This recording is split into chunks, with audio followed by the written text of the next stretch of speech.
Hello, hello everyone. Welcome back to my channel. Namaskar friends. Welcome back to our weekly current affairs series part 5 from 1st to September to 7 September 2025. It is part 5. Till part 4 we have already covered 51 important updates and today we are going to complete the remaining updates out of 65 for the week. Remember, success in competitive exams is not just about hard work, it is about consistent learning and smart revision. Every single update you learn today is a small step towards your bigger dream. So, my dear aspirants, stay focused, stay consistent, and success will follow you. Along with this series, don't forget that Science and Technology Current Affairs Part 2 from 8 to 14 September 2025 will be uploaded tomorrow, and many English grammar and biology videos are on the way to strengthen your preparation. My dear aspirant, always remember the difference between ordinary and extraordinary is that little extra efforts you put in every day. So keep learning, keep practicing, and your hard work will surely turn into success. So let's dive into next updates from 1st September to 7th September 2025. Next update is from National Annual Report and Index on Women's Safety 2025. So it is a annual, it is an and it is a annual report and index on women's safety 2025. So the National Annual Report and Index on Women's Safety NARI, National Annual Report and Index on Women's Safety 2025 present a detailed picture of urban women's safety across India.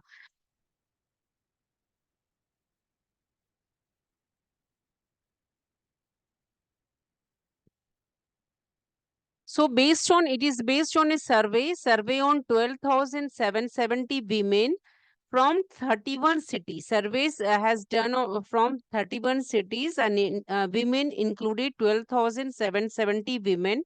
The report reveals a national safety score of 65% only. Women safety score of 65% only.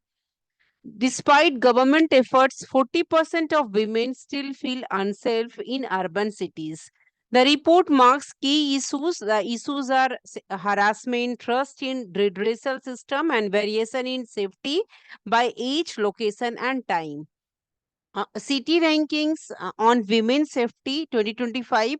City lies Kohima, Visakhapatnam, Bhubaneswar rank highest. City like Kohima, Visakhapatnam, and Bhubaneswar rank highest in women's safety due to better gender equity policing and infrastructures. In contrast, Patna, Jaipur, and Delhi score lowest on women's safety according to National Annual Report Index. So, Patna, Jaipur, and Delhi scored lowest. It is reflecting weak institutional support and entrenched patriarchal norms. These differences show how governance and local culture impact women's sense of security. About harassment patterns and vulnerable groups, 7% of women reported public harassment in 2024.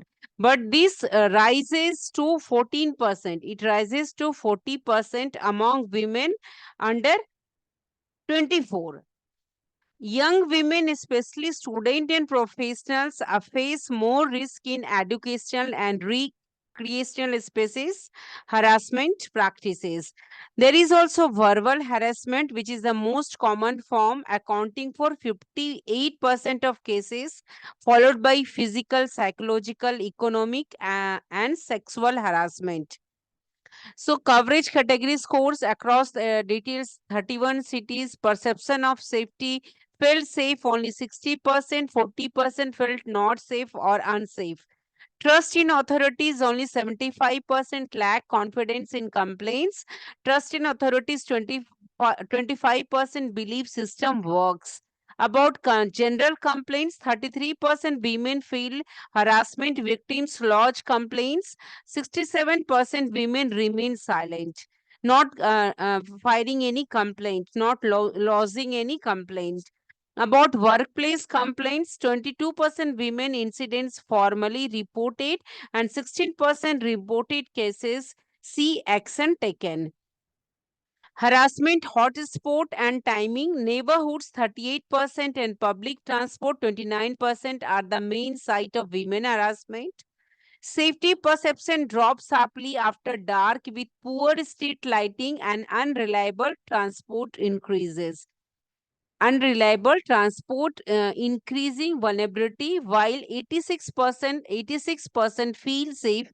86% women feel safe in education institution during the day. Confidence fall at night or off campus.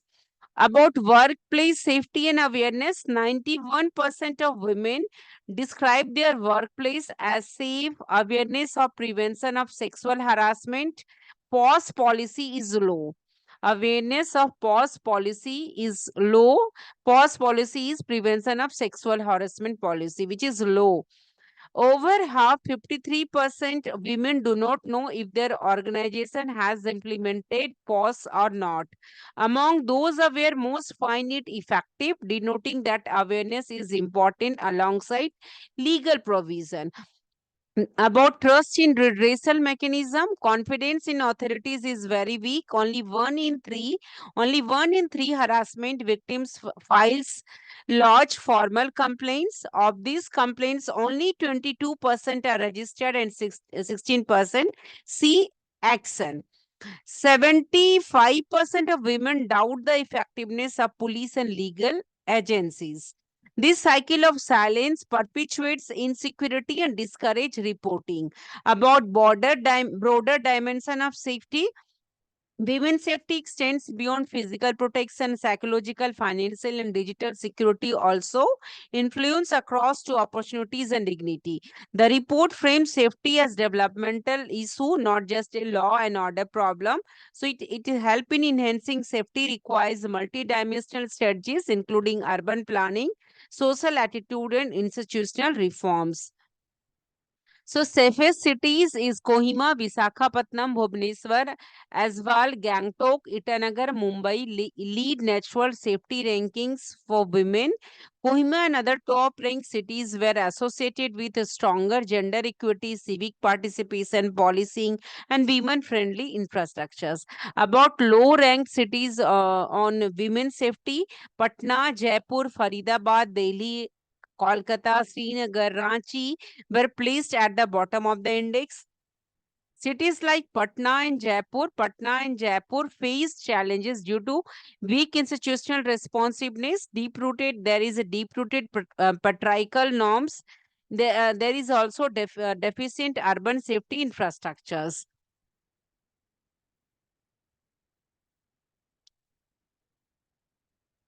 So one-liner recap is NARI 2025 so that although although India scores 65% on its women safety benchmarks, 40% women fail, 40% women feel unsafe, especially at night, and significant gaps persist in reporting, infrastructure, institutional trust, and youth vulnerability. Mains question is given. Just pause the video and practice this question. Prelims question MCQ based is given the National Annual Report of an Index on Women's Safety Service. How many women? How many women? And how many cities in India? 12,770 women, 31 cities. And what is the national safety score in NRI 2025? It is a 65%. Which one of the following cities were ranked among the least safe in NRI 2025 index? It is a Patna. According to NRI 2025, what percentage of women under age 24 reported harassment in public spaces in 2024? That is approximately 14%. Which of the following is not a key finding of NRI 2025? So in this, it is a majority of women are aware of PAUSE policy in their workplaces. So because awareness of PAUSE policies is weak, not majority awareness is there. So the majority of women are not aware of pause policies in their workplace, as survey reveals significant gaps in awareness and understanding of pause act. So many women lack knowledge, does not have knowledge about the specific provision, reporting procedures and the legal safeguards, which is leading to underreporting of sexual harassment due to fear of retaliation and unclear process. There is a widespread, regular, and ongoing awareness programs are important to improve understanding and compliance, as many still dismiss inappropriate behavior or normal. So the about POS Act refers to India's sexual harassment of women at workplace. That is Prevention, Prohibition and Redressal Act 2020, 2013. 2013, POS Act 2013, a landmark law which is designed to prevent and address sexual harassment at workplaces for women. So its main objective was to ensure that women can work with dignity, free from any fear, and to establish a mechanism for handling complaints of sexual harassment. The act was a result of Supreme Court's Visakha v State of Rajasthan judgment, which recognized sexual harassment as a violation of fundamental rights. Now, next news is exercise Maitri 15th. The 14th. The 14th edition of exercise Maitri commenced on 1st September 2025 at the Joint Training Node in Umaroi, Meghalaya. This bilateral military exercise between India and Thailand, exercise Maitri between India and Thailand, runs until 14 September 2025. It aims to enhance cooperation between two countries, interoperability and mutual understanding between the Indian Army and the Royal Thai Army of Thailand. So this exercise reflects defense collaboration in Indo-Pacific region. About exercise Maitri, it began in 2006 as a key military to military exchange programs. It promotes joint tactical capabilities and trust. The exercise focuses on counter terrorism and regional security challenges. Both nations, India and Thailand, share a commitment to peace, stability, security in South and Southeast Asia. So India is represented by Battalion of Madras Regiment with 120 personnel. The Madras Regiment is known for expertise in counter-insurgency and jungle warfare. Thailand contributes 53 personnel from the 1st Infantry Battalion, 14th Infantry Brigade. So this unit, Thailand units, specializes in light infantry tactics and internal security.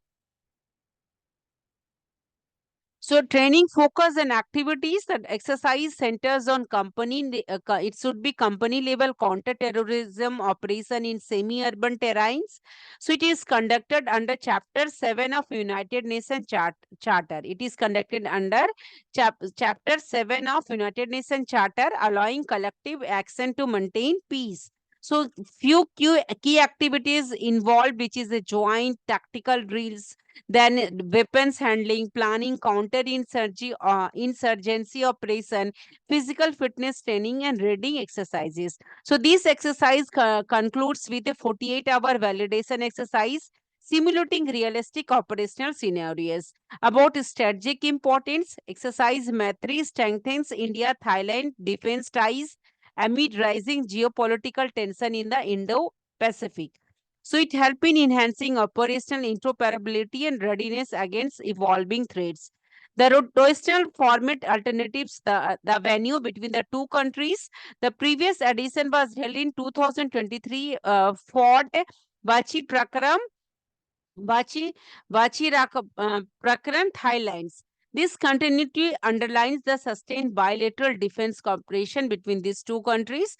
The exercise contributes to the broader regional peace and security frameworks. So it supports defense readiness, a collaborative defense readiness against terrorism and non-traditional security threats. India-Thailand's partnership is important for stability in the Indo-Pacific corridor. One-liner recap is exercise Maitri 14 is a bilateral India-Thailand army exercise from 1 to 14 September in Meghalaya, focusing on counter-terrorism operation in semi-urban terrain to enhance interoperability and defense cooperation between the two countries. Main question is given. Can you pause the video and practice? Prelims question, MCQ based question exercise. Maitri is a joint military exercise between India and which country? Between India and Thailand. Exercise Maitri 4 being held in Umrai, Meghalaya of India. Which one of the following is a focus area of Maitri 14 exercise? Its focus area is counter-terrorism operation in semi-urban terrain. How long is Maitri 14 scheduled to run? 2 weeks. It is from 1st to 14th September 2025. Next news is Vrindavani Vastra Textile. The revered 16th century, 16th century Vrindavani Vastre, a priceless silk textile from Assam, is said to be exhibited in the state in 2027. The British Museum in London has agreed to loan the textile for 18 months. So this marks a cultural, this marks a This marks a cultural movement as Assam prepares to showcase this historic artifact for the first time on Indian soil. About the Vrindamani Vastra is a silk cloth woven under the guidance of Saint Reformer Srimanta Sankar Deva in Assam. So it describes scenes from the life of Lord Krishna and includes texts from Sankar Deva's devotional play Kalyada Mana. So textile is woven using the complex lampas technique requiring two weavers simultaneously. So it is a real example of Assam rich culture and religious heritage from 16th century. About the journey of textile to British Museum, the pieces of Vrindamani Vastra were taken to Tibet in 17th or 18th century. So British explorers collected these fragments during the 19th and 20th centuries. So the Indian Museum later acquired them and transferred the textile to the British Museum. Around 20 fragments survive, with the British Museum holding a stitched cloth of 12 silk stripes measuring over 9 meters long. Condition for loan and exhibition. The British Museum loan is conditional. Assam must build a museum meeting strict environment and security standard to preserve the textile. JSW Group has been allotted in Guwahati to construct this museum under its corporate social responsibility initiative. So the President of India must provide a sovereign guarantee ensuring the textile safe return within the loan period. About artistic features, the textile 12 strips features woven scene of Krishna life, Vishnu's avatars, caption and devotional verses. Top section has Chinese damask and the broad brocado dragon uh, with a dragon motifs likely later addition. So this lampas weaving technique uses highly intricate, involving two sets of warps and whips and two weavers. The MCQ question: The Vrindavani Vastra is associated with which Indian state? Assam. Which saint scholar is credited with overseeing the creation of Vrindavani Vastra? Srimant Sankradeva. Under what condition will the British Museum loan the Vrindavani Vastra back to Assam in 2027? So if Assam build a museum meeting required environmental and security standards. Next question is: the Vrindavan Vastra primarily describes the 10 avatars of Vishnu and childhood scenes of Krishna. One-liner recap is given. Vrindavani Vastra is a rare 16th century silk tapestry woven under the guidance of Sriman Sankardeva in Assam, depicting scene from Lord Krishna early life. The British Museum has agreed to give it loan back to Assam for 18 months in 2027, conditional on new museum facilities meeting international conservation standards. Main question is given. Can you pause the video and practice it? Now, next news is Delhi Forest Department clarifies legal tree definition. It is a news from Delhi. So, Delhi Forest Department clarifies legal tree definition. Delhi Forest Department recently issued a circular to reaffirm the legal definition of tree under the Delhi Preservation of Tree Act (DPTA) 1994. Definition of a trees, legal definition of tree under the Delhi Preservation of Trees Act (DPTA) 1994. So this move it aims to eliminate confusion in tree counting and tree management, especially during pruning and conservation activities. The clarification comes after dispute with environmental activities over pruning operation where branches were mistakenly counted as separate trees.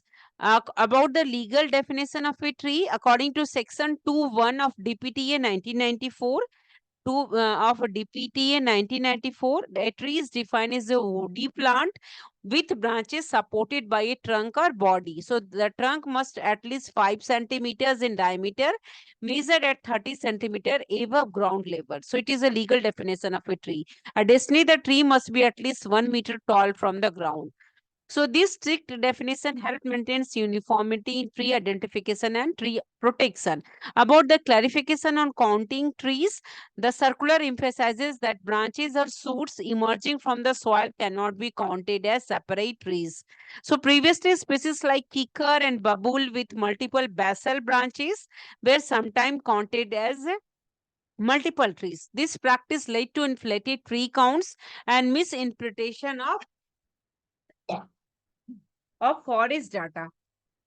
The department now mandates counting only distinct trunks meeting the specified criteria.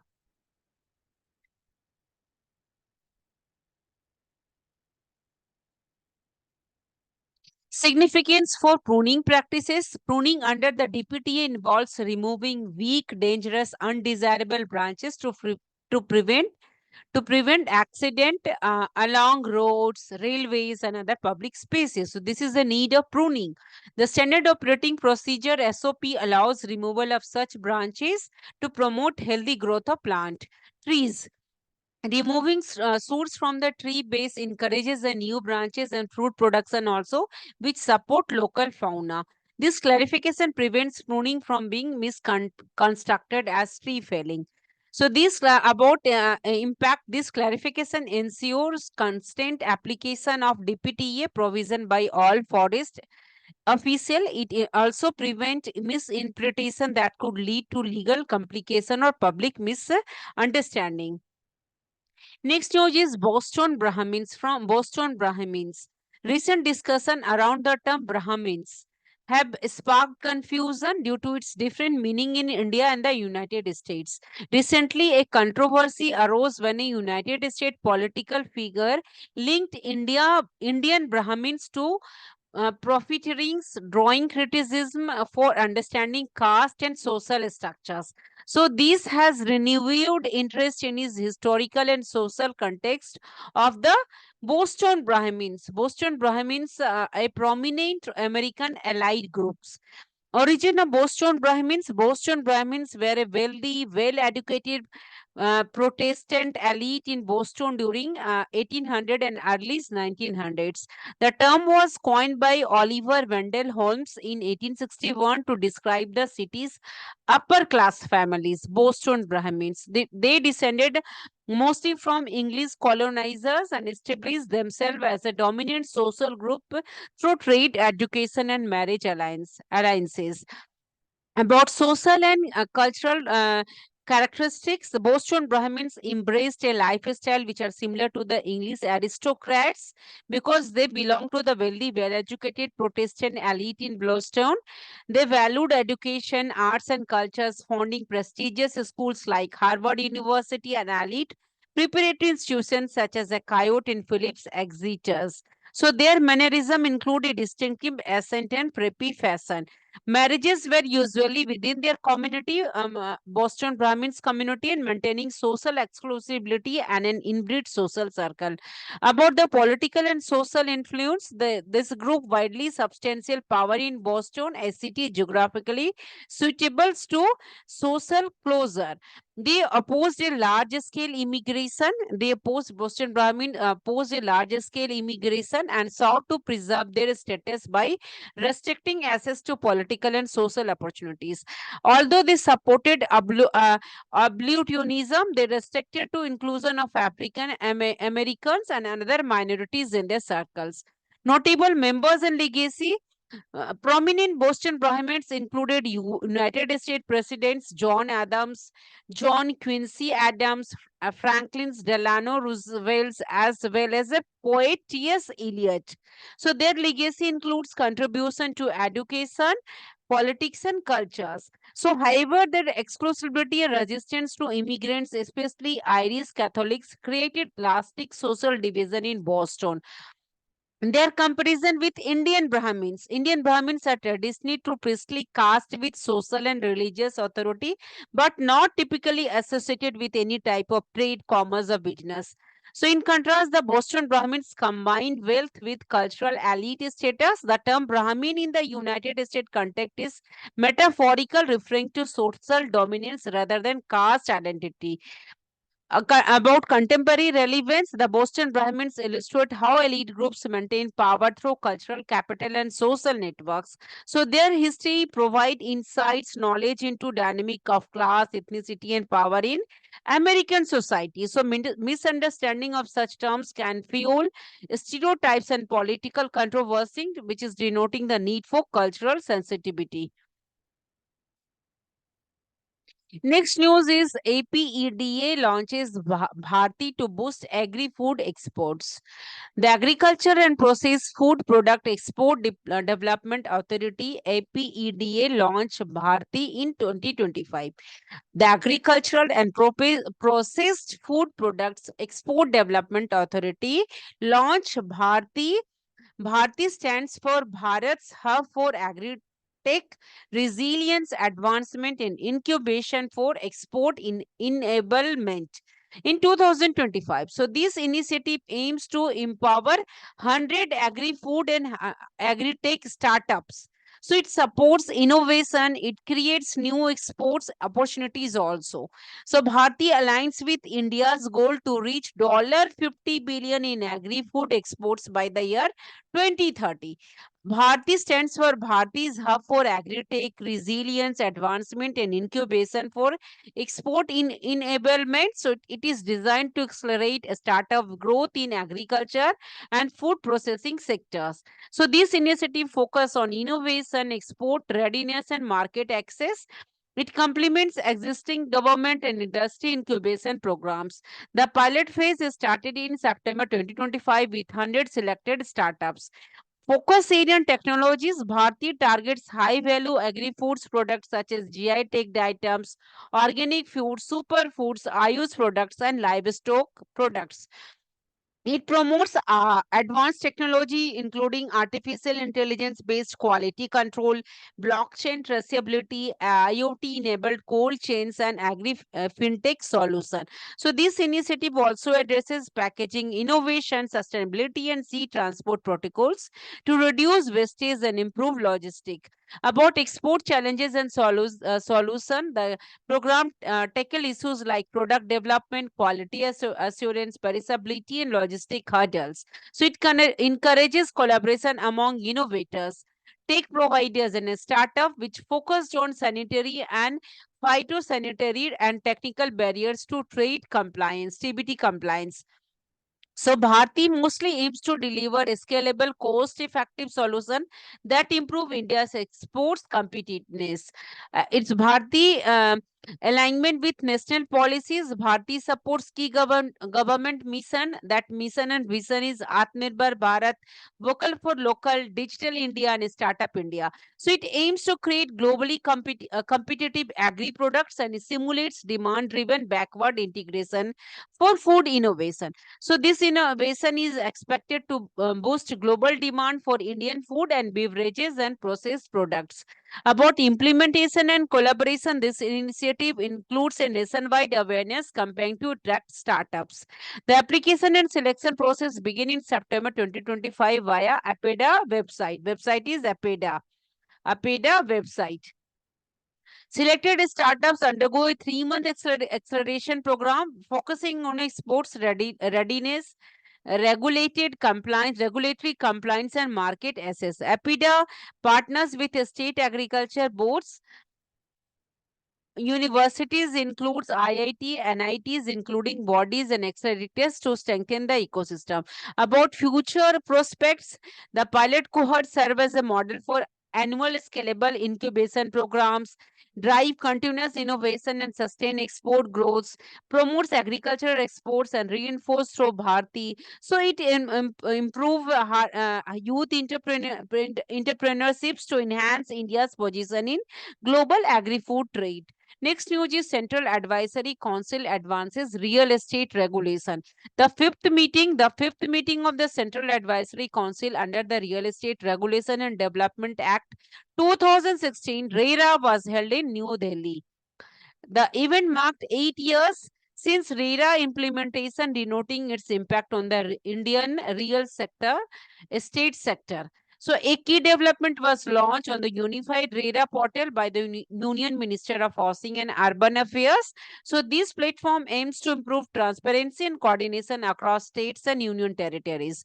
About RERA's 8-year journey, RERA has transformed the real estate sector by protecting the home buyers and promoting accountability. Since 2016, 35 states and union territories has established real estate regulatory authorities. Many have set up appellate tribunals and appointed adjudicating officers. Over 1 lakh projects and more than 1 lakh agents are registered under RERA. The authorities are disposed 1.5 lakh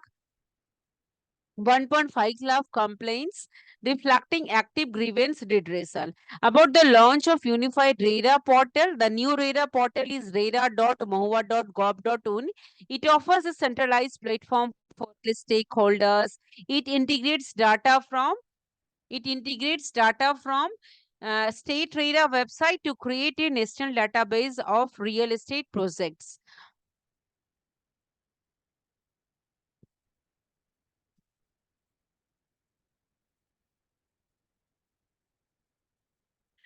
So this will help home buyers make informed decision and allow authorities to monitor project progress. Advanced tools like AI will be used to detect project delays and reduce development. So it uses artificial intelligence also.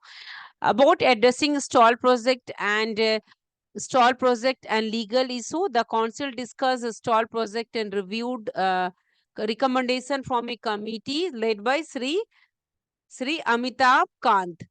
Uttar Pradesh has implemented these measures successfully. Other states are urged to follow suit. Standard operating procedures have been proposed to strengthen enforcement and expedite project completion. So the focus on reviving stall project to restore trust between buyers and developers. It's help in improving regulatory efficiency and uniformity. So concern were raised about delays in project registration, local authority approvals, and compliance with RERA orders. The council recommended faster registration process and uniform application of rules across states. So it also suggested forming a central committee within the Ministry of Housing and Urban Affairs to harmonize regulation and drive reforms. About the future reforms and sector developments, so recognizing RERA achievements, the council emphasized the need for next generation reforms. The goal is to enhance transparency, accountability, sector growth through stakeholder consultation and policy innovation. Next news is single and multi-thread river dynamics. Recent research by geographers at the University of California, Santa Barbara, UCSB, University of California, Santa Barbara, has resolved a long-standing question in river geomorphology.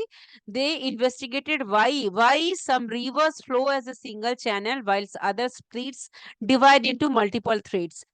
Using satellite data, advanced image processing, the study revealed the physical mechanism driving these river patterns. So this knowledge has important implication for food, flood management, ecosystem services, and river restoration worldwide. About single thread versus multiple thread rivers, rivers either flow as a single channel or split into multiple threads known as a braided rivers. So single thread rivers maintain a balance between bank erosion and sediment deposition. Material eroded from one bank is roughly equal to what is deposited on the opposite bank. So keeping the river stable and narrow. Multi-thread rivers show a different pattern. They erode their banks faster. Then they deposit sediments, causing channels to widen and split repeatedly over time. So these imbalance triggers the formation of multiple channels. So about methodology and data analysis, researchers analyzed 84 rivers worldwide over 36 years using Landsat satellite imagery. Landsat satellite imagery from 1985 to 2021. So they applied practical image velocimetry, a technique that tracks small changes in river bank position to measure erosion and deposition rates. Millions of data points showed how river banks evolve, revealing the fundamental processes behind river channel patterns. So, these comprehensive approach allows scientists to understand river dynamics across different climates and landscape. Impact of vegetation on river behavior. Vegetation on river in banks influences how rivers meander and migrates. Contrary to earlier beliefs, recent studies show that vegetated river bends move sideways, uh, forming leaves that limit the river's sinuosity or winding natures. Unvegetated bends tends to shift downstream without lateral movement. So these differences affect sediment deposition and river stability. So vegetation also play important role in shaping river morphology and controlling erosion. Case studies on Ganga and Brahmaputra rivers. The research includes stretches of Ganga and Brahmaputra rivers in India and Bangladesh. Brahmaputra, which is a classic braided rivers, experiences rapid lateral erosion, causing its channel to widen and splits. So these instability challenges previous assumptions that erosion and deposition balance out in braided rivers. So these findings suggest that multi-thread rivers operate under cycles of instability rather than equilibrium, which is important for managing this dynamic system. Now, next news is Agnika 2025. The government of India launched Agnika 2025 on 4th September 2025 in New Delhi. So it aims to accelerate the implementation of Pradhan Mantri Awas Yojana Urban 2.0. Pradhan Mantri Awas Yojana Urban 2.0. So it focuses on increasing awareness, fast tracking application verification, and expediting house completion under the scheme. So this campaign will run across more than 5,000 urban local bodies for 2 months. So ULBs for 2 months. So Agnika 2025 is a last mile outreach campaign under Pradhan Mantri Awas Yojana Urban 2.0. So it seeks to bridge the gap between scheme benefits and beneficiaries. This campaign targets vulnerable urban population to ensure they receiving housing support. So it also promotes credit risk guaranteed fund trust for low income housing scheme. CRGFTLIH scheme. So another goal is to integrate Pradhan Mantri Surya Ghar Muft Bijli Yojana benefits with Pradhan Mantri Awas Yojana Urban Housing Assistant. Scope and coverage. So this campaign covers 5,000 urban local bodies across in India. It will run from 4th September to 31st October 2025. So activities include door-to-door awareness drives, community mobilization, loan melas, cultural events, and camps. So, they are designed to engage beneficiaries and stakeholders in Jan Bhagidar movement. So this outreach aims to fast track the completion of remaining sanctioned houses. So Pradhan Mantri Urban 2.0 scheme details launch in September 2024 to extend housing support to urban India. It aims to benefit approximately 1 crore additional families. So financial assistance up to 2.50 lakh is provided for constructing and purchasing Pakka houses. So far, 120 lakh houses have been sanctioned under Pradhan Mantri Awas Yojana Urban 2.0. Over 94.11 lakh houses have been completed and delivered to beneficiaries. About key events and campaign activities, Pradhan Mantri Awas Yojana Urban Awas Divas will be celebrated on 17th September 2025 to mark 1 year Pradhan Mantri Awas Yojana Urban 2.0. The flagship event Pradhan Mantri Awas Mela Sahari will be held at district headquarter or municipal corporation levels. It run in two phases. 17 to 27 September and a flexible phase between 16 to 31 October 2025. So this event will showcase scheme benefits and support community outreach. So it provides additional local activities to maintain campaign momentum. Next news is foreign tribunals empowered under new immigration orders.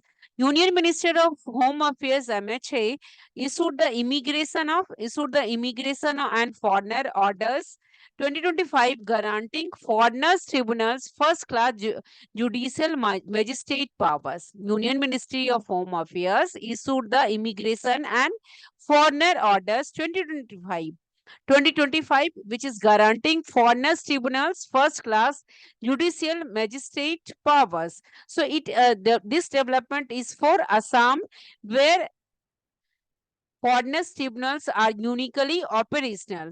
This order allows detention of person unable to prove their Indian nationality.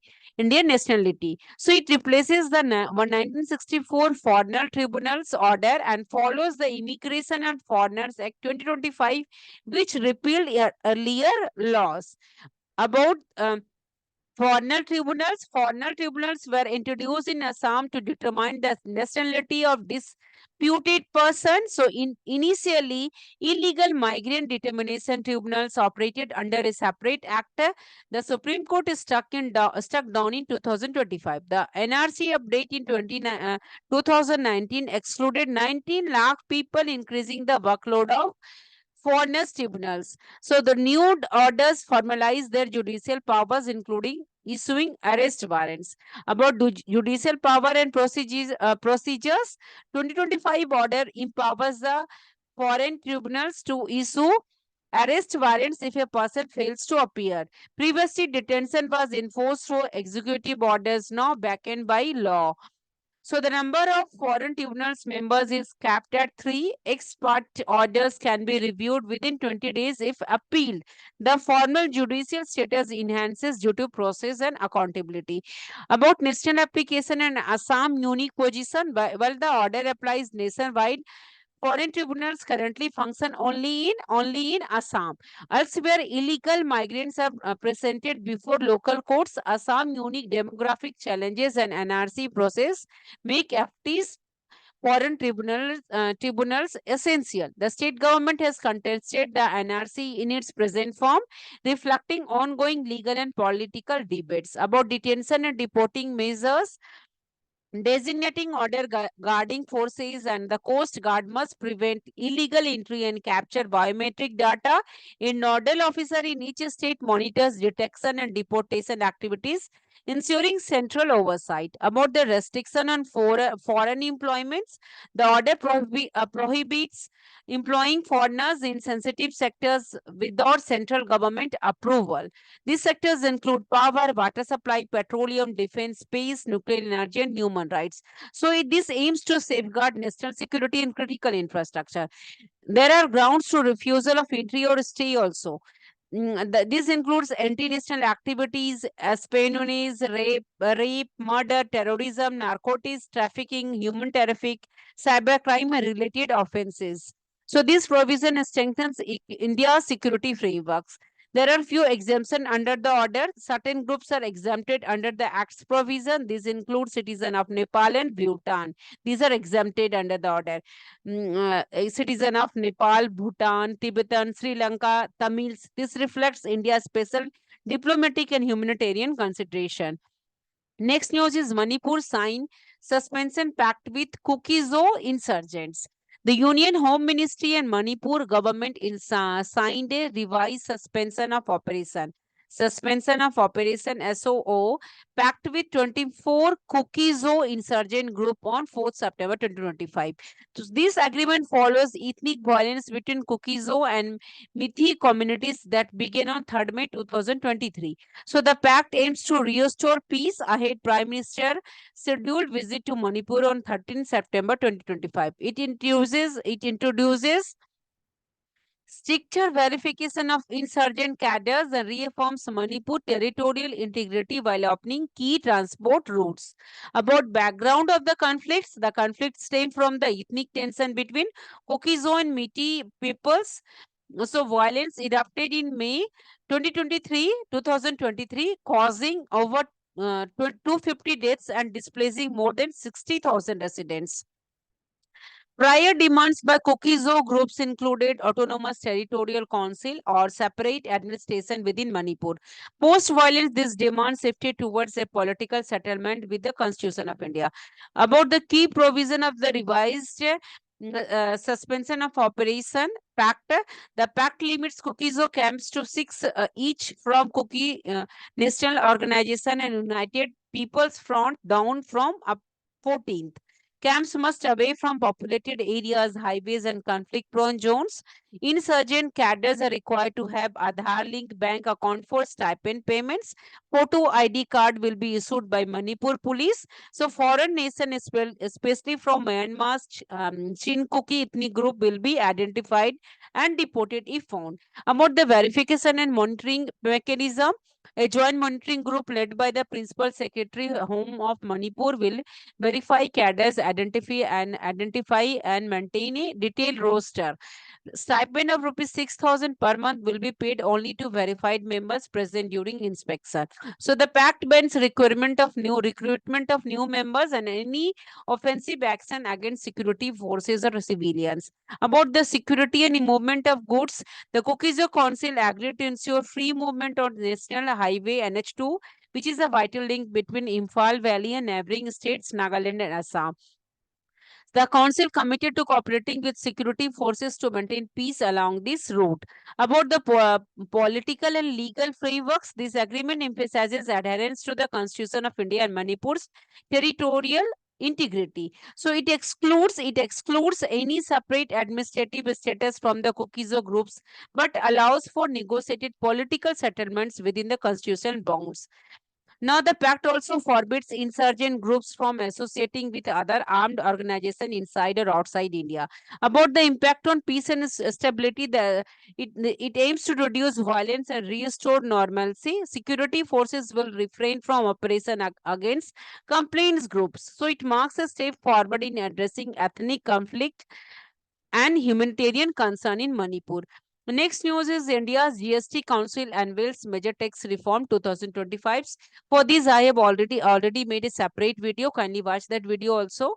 The 56th meeting of India Good Service Tax Council on 3rd September 2025 marked a landmark shift in the country's taxation framework. The overhaul introduces a simpler and fairer tax regime aimed at boosting economic growth and easing compliance. So these reforms are aligned with India's long-term vision of becoming a developed nation by the year 2047. Simplification of GST rates has been done. The council reduced multiple GST slabs into three key rates. The standard rate of 18% applies broadly. A merit rate of 5% covers essential goods and services. A 40% demerit rates target select harmful products. This rationalization cuts complexity and increase transparency. Business can now predict tax liabilities more easily. Consumer benefit from clearer pricing structures. There are relief for consumer and households. Everyday items like soap, shampoo, toothpaste, bicycle, kitchen where are taxed at 5%. Essentials such as ultra high temperature milk, paneer, chapati, and paratha are exempted. Packaged foods, noodles, chocolates, beverages have reduced rates, enhancing affordability. Life and health insurance products are now GST exempted, making insurance more accessible. Health and cost fall due to exemption on essential drugs devices. About support for farmers, and it provides support for farmers and labor intensive sectors. Farm inputs and machinery attract only a low 5% GST rate. Fertilizer and chemicals have shifted from 18% to 5%, lowering cultivation cost. Labor intensive industries like handicrafts, marble, granite, and leather goods enjoy reduced rates. So these changes protect jobs and stimulate demand. So traditional sector become more competitive domestically and internationally. There is a correction of invented duty structure also. Critical sectors face distortion from earlier GST rates. Man-made fiber and yarn rates dropped to 5%, boosting textile competitiveness and exports also. Cement's GST rate decreased 28% to 80%, benefiting construction and infrastructure growth. Renewable energy equipment and automotive components also saw rate cuts, supporting India's green growth ambition. About institution and process reforms, goods and service tax appeals tribunals, GST, AT will be operational by the year end 2025. So this promises faster dispute resolution and consistent rulings. Additional reforms include provisional refunds for inverted duty cases, risk-based compliance checks, and harmonized valuation rules. So this step reduce compliance cost also and enhance ease of doing business. Phased implementation reform will be phased in from 22nd September 2025 to ensure fiscal stability. The sequence balances government revenue needs with immediate benefits for business and consumer. The changes are expected to stimulate demand, investment, and job creation also. Industry bodies like Confederation in Indian Industry CII have welcomed the reform as responsive and growth oriented. Next news is separate enumeration of particularly vulnerable tribal groups. The Ministry of Tribal Affairs MOTA requested the Registrar General and Census Commissioner of India RGI Registrar General and Census Commissioner of India to separately enumerate particularly vulnerable tribal groups in the upcoming census, PVTGs, particularly vulnerable tribal groups in the upcoming census. So it aims to gather detailed data of particularly vulnerable tribal groups, households, individual, and their unique socioeconomic and cultural traits. Such data is expected to improve the targeting and effectiveness of government schemes like Pradhan Mantri जनजाति आदिवासी न्याय महाअभियान PMJANMAN प्रधानमंत्री जनजाति आदिवासी न्याय महाअभियान. Definition and criteria of PVTGS, particularly vulnerable tribal groups, are subcategory of scheduled tribes, STs. So they are identified by declining or stagnant population, geographical isolation, pre-agrarian lifestyles such as hunting and gathering, economic backwardness, and low literacy rates. So the category was created based on Devhar Commission Recommendation 1960-61. The category was created which is based on the Devhar Commission Recommendation 1960-61, which brought into light differences among tribal groups. Initially, 52 groups were identified as particularly vulnerable tribal groups during the fifth five-year plans, later expanded to 75 in 2006. About the PVTGS are spread across 18 states and Union Territory of Andaman and Nicobar Islands. States like Madhya Pradesh, Maharashtra, Andhra Pradesh have the highest estimated PVTG population. States like Madhya Pradesh, Maharashtra, and Andhra Pradesh have the highest estimated particularly vulnerable tribal groups population. Madhya Pradesh alone has around 13.22 lakh particularly vulnerable tribal groups PVTGs. Maharashtra around 6.7 lakh and Andhra Pradesh nearly 5.18 lakh TGs individuals. Enumeration challenges. PVTGs have been enumerated separately in any census.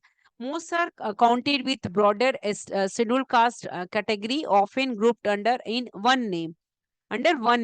Only 40 out of 75 PVTGs are listed as a single entry in the official scheduled tribe list under Article 342 of the Constitution. Some groups like Bagas were enumerated separately in 2011, while others like Abhus, Marias, and Hill Korbas were included later through legislation. Significance of separate enumerations. It would provide precise data of PVTG population and other socioeconomic condition. It also help in identifying infrastructure gaps and improve the implementation of many schemes like PMZ, ZA and MAN, which focuses on health, education, livelihoods, and amenities for PVTGs. Sudal tribes population. Now, population estimates and vulnerabilities. A 2023 survey estimated the PVTG population at 47.5 lakh nationwide. Some groups have population below 1,000, such as the Jarawas, Onges, Sentinelese in the Andaman Islands. These Sentinelese are the smallest group with only 15 individuals. The Bega community in Madhya Pradesh is the largest PVTG group with 4 lakh people. 4 lakh people. Bega community in Madhya Pradesh. So there is a policy implication also. It will detailed demographic data will enable better policy planning and resource allocation, support targeted intervention in education and health sectors. It lead to more accurate identification and support for vulnerable groups. So it is important for reducing differences within tribal communities. The next news is India's pulse production strategy. India is advancing rapidly towards self-sufficiency in pulses. Niti Aayog to 2025 report strategies and pathways for accelerating growth in pulses toward the goal of Atmanirbhar Bharat outlined in national plan. So this goal is to reduce import dependency and boost production to meet nutritional and economic needs. India country leads global production and consumption of pulses but still imports quantity. This report recommends state-specific technology-driven strategy to ensure balanced growth and sustainability in pulse cultivation. So, our current status of pulse production, India produced 26.06 million tons of pulses in 2022 to 2023. So there is a 59.4% increase since 2015-16 when production of pulses dipped at 16.35 million tons. Import dependence reduced from 29% to 10.4%. Pulses are grown mainly in rain-fed areas, supporting over 5 crore farmers. So, top 3 states in pulse production: Madhya Pradesh, Maharashtra, Rajasthan contributes 55% of pulse production. Strategic targets. Niti Aayog aims for self-sufficiency, self-dependency by 2030 with a target of 34.45 million tons pulse production. By 2047, pulse production is to be doubled to 51.57 million tons. So these targets are based on crop-specific and aggregate model for forecasting 32.1 million ton by 2030 and 50.7 million ton by 2047. So surplus production, excessive production is expected, positioning India as a major exporters and reducing import dependence further. About the strategic targets, Niti Aayog's aims for self-sufficiency by 2030 and target of 34.4 million tons by 2020 by 2047 producing is to double 51.57 million tons. About the cluster burst cultivation approach, a key recommendation is to one block, one seed village model in 111 high potential districts. So it involves crop specific cluster, local agronomy and community seed banks.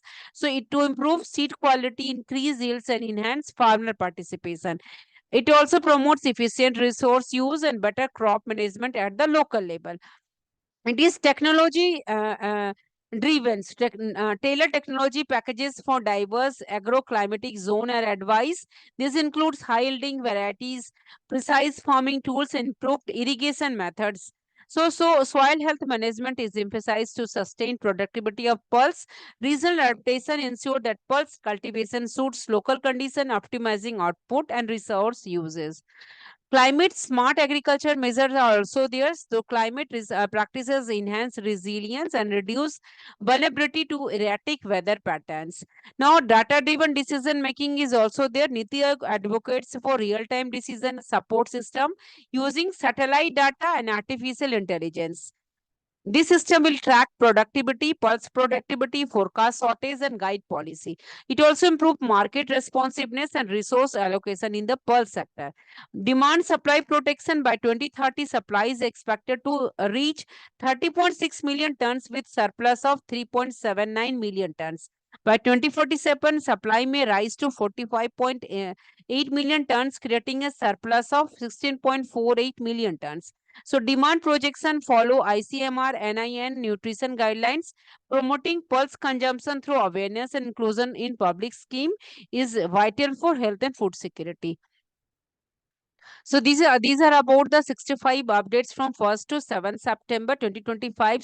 I have uploaded 8 to 14th September 2025 weekly science and technology based current affairs. Tomorrow I'm going to upload the second part of weekly current affairs science and technology from 8 to 14 September 2025.